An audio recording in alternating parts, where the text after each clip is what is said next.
application review, business review, investment, lifestyle, social politic.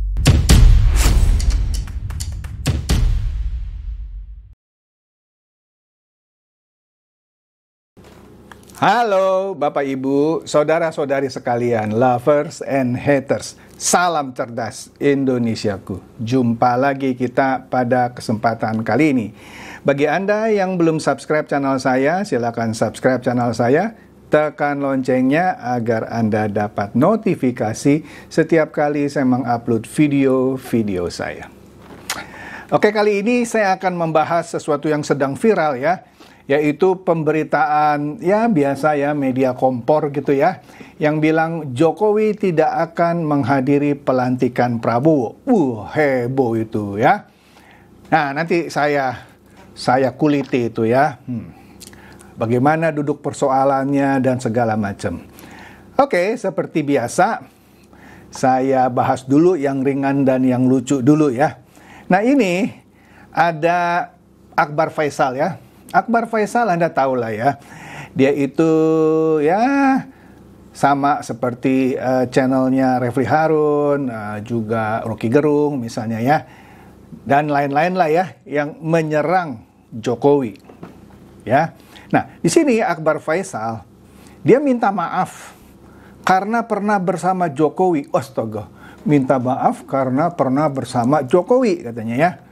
Nah, oleh karena itu, karena dia minta maaf pernah bersama Jokowi, warga net atau netizen tantang Akbar Faisal ini minta maaf juga ke Jondro. Jadi maksudnya begini, Akbar Faisal sebelum jadi haternya Jokowi, dulunya tuh ngefans banget lah gitu ya sama Jokowi, dan apapun ini dibela sama yang namanya Akbar Faisal. Sehingga di satu acara ILC kalau saya tidak salah ya, dia berdebat dengan Jondro yang waktu itu ya tanda kutip lah menjelek-jelekan Jokowi. Kemudian dia minta kepolisian untuk memeriksa Jondro ini. Ya, karena mungkin pelecehan atau apa gitu ya, tepatnya saya lupa. Akhirnya gara-gara itu Jondro itu diperiksa sama polisi dan ditahan. Nah, sekarang dia minta maaf pernah bersama Jokowi. Artinya dia minta maaf karena dulu dia bela-belain. Nah, oleh karena itulah, lu juga harus minta maaf dong ke Jondro. Atau dengan kata lain, kalau dulu lu nggak bela mati itu yang namanya Jokowi, kan lu nggak perlu debat sama Jondro dan Jondro mungkin nggak perlu masuk penjara. Kira-kira begitu ya. Ya, tapi saya sama Jondro juga nggak suka sih ya. Tapi oke deh. Kemudian dia juga pernah berdebat dengan Rocky Gerung ya. Karena waktu itu dia ngebelain Jokowi, di mana Rocky Gerung kita tahu lah ya, dia memang konsisten ya, terus saja mengkritik yang namanya Jokowi. Nah, ini yang pertama ya. Jadi kemudian ada lagi nih yang lucu nih ya. Nah, di sini ada suatu ya apa istilahnya ya, postingan lah gitu ya. Di sini tentang Pak Jokowi dikatakan bahwa walau orang-orang yang pernah diangkatnya kerap kali menyerangnya, Pak Jokowi diam saja. Siapa? Pak Jokowi pernah mengangkat siapa? Yusuf Kala, Gatot Nurmantio, Rizal Ramli, Anies Baswedan, Susi Pujiastuti, Sudirman Said. Ya. Tapi Jokowi tidak pernah mengatakan menyesal gitu seperti tadi Akbar Faisal, ya. Dan juga tidak pernah pula mengumbar aib mantan bawahannya. Inilah sikap negarawan sejati, nggak seperti Akbar Faisal yang bawahan, ya. Ya kayak tadi begitu ya. Nah, itu maksudnya ya. Perbedaannya bumi dan langit. Oke. Nah, kembali kita ke Abah Anies ya. Dia mencuit di X atau Twitter dulu ya. Di sini dia bilang, hari Minggu besok insya Allah akan ke Madiun ya. Sekarang kan dia kan pengacara ya, pengangguran, banyak acara. Memberikan kuliah umum di Universitas Merdeka Madiun. Bicara tentang demokrasi dalam genggaman anak muda. By the way, CFD, Car Free Day, di Madiun di jalan apa dan jam berapa? Sudah berapa kali absen di Car Free Day Jakarta? Sepertinya seru juga kalau ganti ke Car Free Day Madiun akhir pekan ini. Waduh. Dia memberitahu bahwa dia nanti akan ke Madiun memberikan kuliah umum. Ya, mungkin maksudnya mengundang gitu ya. Oke deh. Supaya aktif aja gitu. Oke? Nah ini jadi pembicaraan ya. Sekarang sudah tanggal 12 Oktober. Pelantikan Pak Prabowo tanggal 20 Oktober. Artinya 8 hari lagi. Meskipun demikian, katanya sudah ada pembicaraan antara pihak Pak Prabowo dengan PDIP, ya, yang diwakili oleh kader-kader PDIP, si X, Y, dan Z lah misalnya sebut saja. Nah, di sini ada pembicaraan mengenai minta jatah. Saya nggak tahu ini betul nggak ya, katanya nggak tanggung-tanggung minta 4 menteri.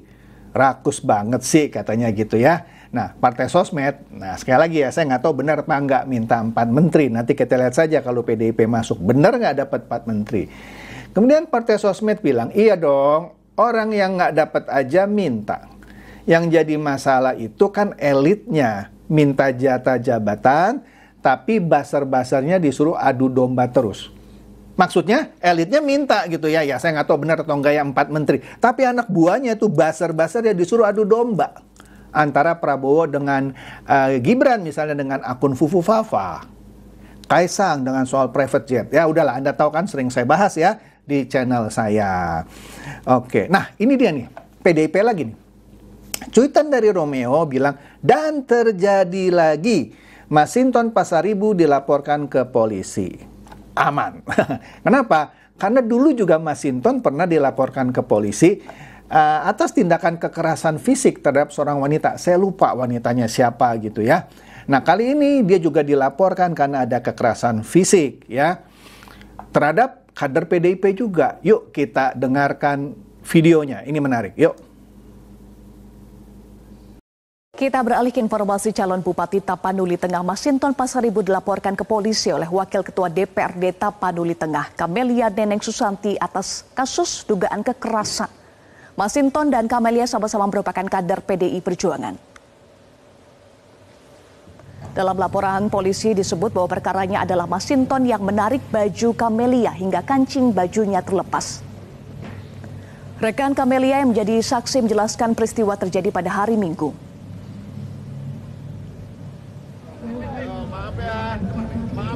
Menurutnya Masinton mempermasalahkan dirinya dan Kamelia yang dianggap tidak mendukung pencalonan Masinton di pemilihan Bupati Tapanuli Tengah.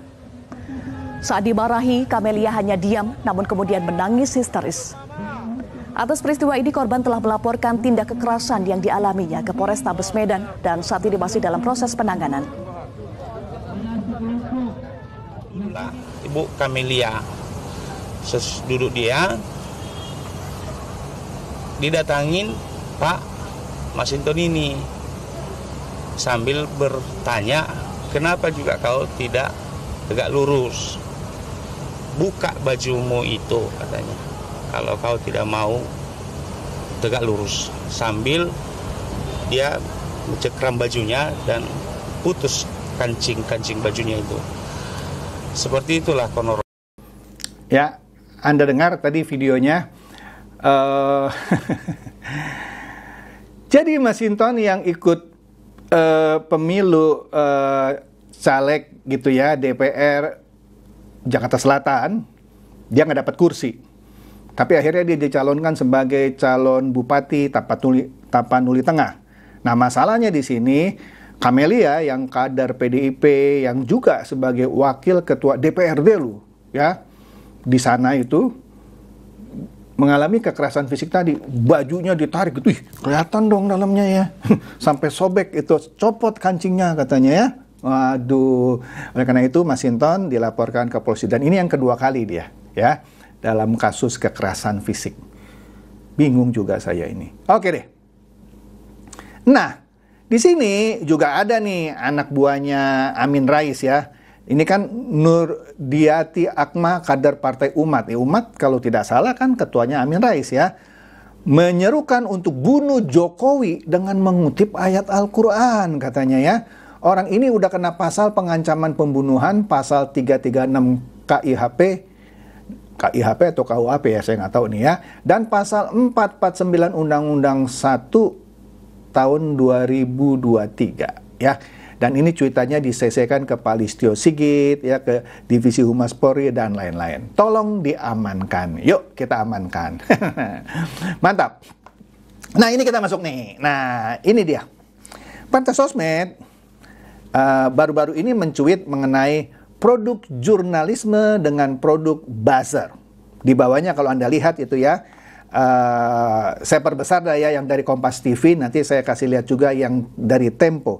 Kompas TV bilang, atau beritanya bilang, Jokowi bilang tanggal 20 Oktober sore saya pulang ke Solo tidur. 20 Oktober itu apa? 20 Oktober itu pelantikan Prabowo sebagai presiden terpilih menjadi presiden definitif. Iya, pelantikannya lah pagi menjelang siang lah ya. Ya, sorenya Pak Jokowi pulang ke Solo tidur. Jelas ya? Tapi Tempo beritanya Jokowi bilang kemungkinan tidak hadir saat pelantikan Prabowo di Senayan. Makanya tadi Partai Sosmed bilang inilah produk jurnalisme versus produk buzzer. Wah, memang buzzer ini Tempo ya. Bingung saya.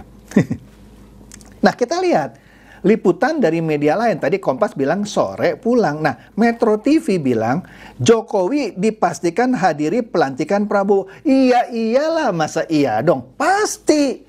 Ngapain capek-capek dia dukung yang namanya Prabowo dan anaknya Gibran sebagai wapres, tapi dia tidak menghadiri pelantikannya. Nggak masuk akal kan? Iyalah. Jadi Metro TV ini benar ya. Jadi dibilang lagi usai hadiri pelantikan Jokowi pulang kampung. Bukan tidak akan menghadiri, hadir tapi setelah itu dia pulang kampung. Iyalah, masa nggak hadir? Nah, kemudian gara-gara yang tadi lah berita Tempo, ada juga lah dari media-media masa lainnya. Tadi saya kasih lihat Tempo aja ya. Karena itu CNBC juga memuat klarifikasi dari pihak istana soal berita yang mana Jokowi tak akan hadir di pelantikan Prabowo. Waduh, bingung saya ya. Kok menjelang pelantikan terus aja ada hal-hal yang terus digoreng-goreng. Aduh, pokoknya kayaknya benci banget gitu ya sama Jokowi gitu ya. Nah, itulah kan buzzer ya. Ya, biarin aja ya. Nah, Detik juga memuat ini. Rencana Jokowi di 20 Oktober itu pertama kali ia hadiri pelantikan Prabowo.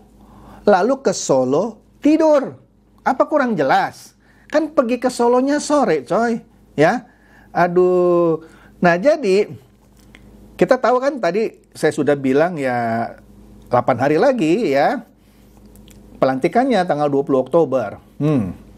Di sini Detik dengan tegas bilang Presiden Jokowi dipastikan hadir dalam acara tersebut. Ya, Jokowi akan langsung pergi ke Solo usai pelantikan. Jadi bukan sebelum pelantikan, usai pelantikan dia terbang ke Solo. Setelah itu dia akan beraktivitas di Solo karena kan sudah tidak menjabat sebagai presiden lagi. Nah, ditegaskan di sini tanggal 20 Oktober sore, saya pulang ke Solo, kata Jokowi saat menghadiri BNI Investor Daily di Senayan.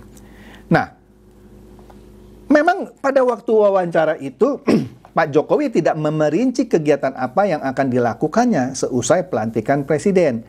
Ia berkelakar akan tidur dulu. Iya, ketika dia sampai di Solo ya dia akan tidur dulu. Dia nggak cerita setelah itu dia mau ngapain, tanam padi kayak apa, dia nggak cerita ya. Pokoknya pulang ke Solo dulu, tidur katanya ya. Oleh karena itu Mensesnek Pratikno memastikan Jokowi akan hadir dalam pelantikan tersebut 28 Oktober ya.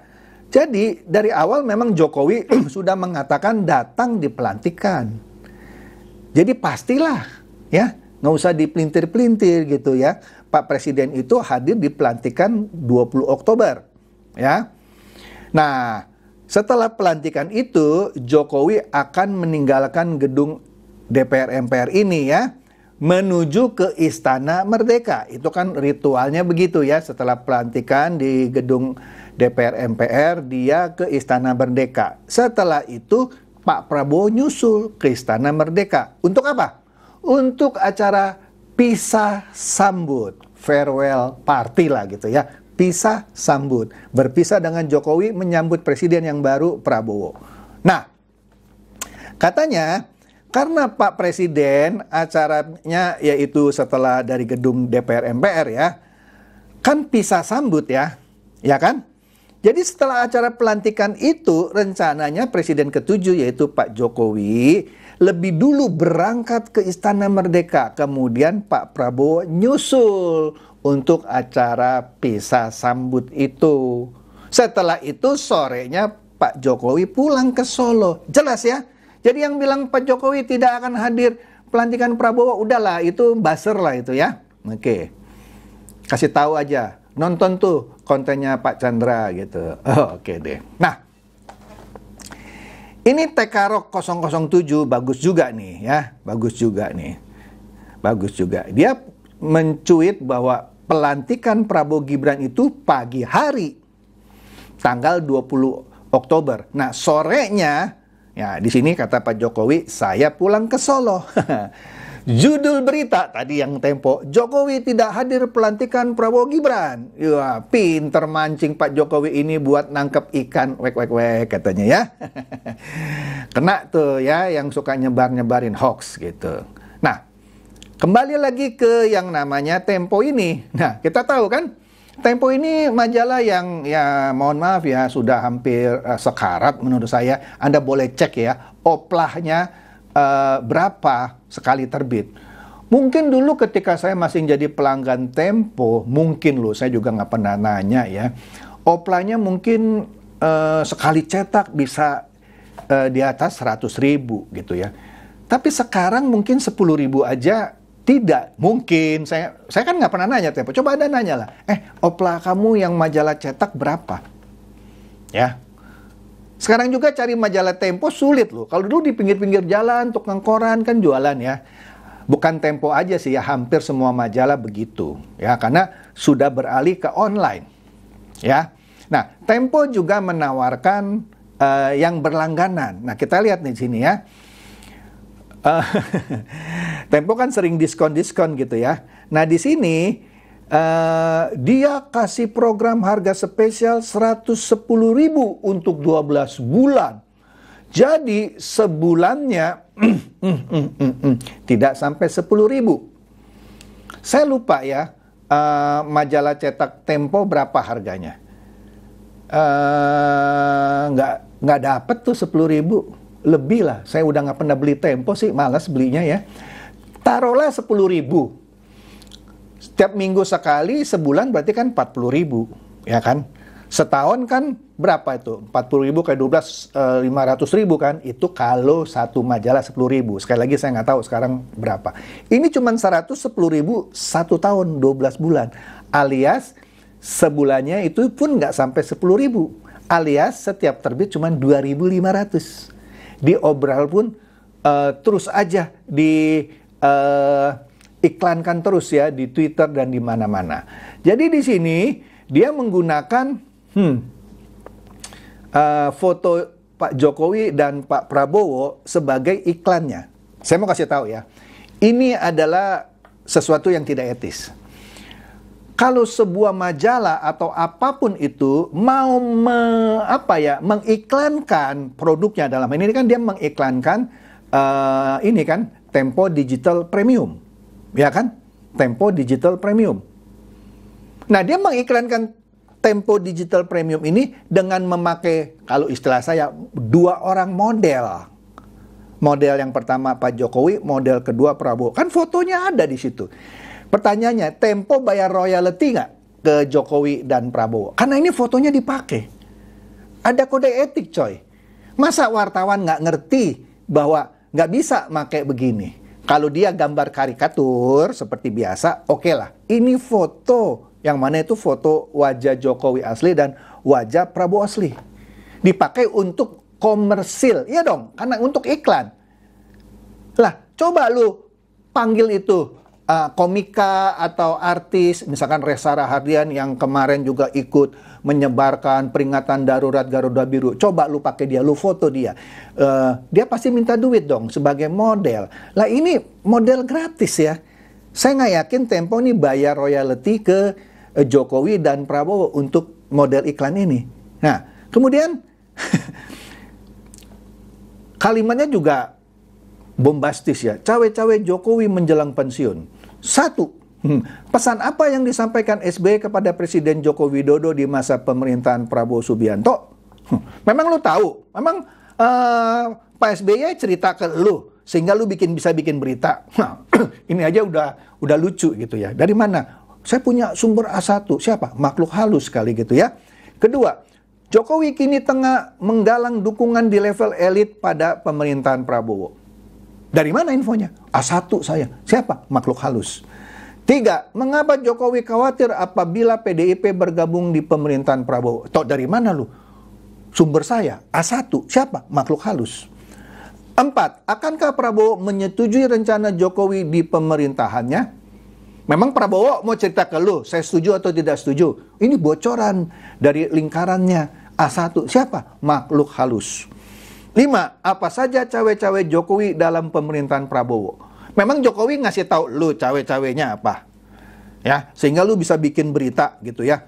Makanya di dalam kotak itu tulisannya, jawabannya ada di Tempo Digital Premium. Dapatkan harga spesial 110.000 selama 12 bulan. Astaga, ya.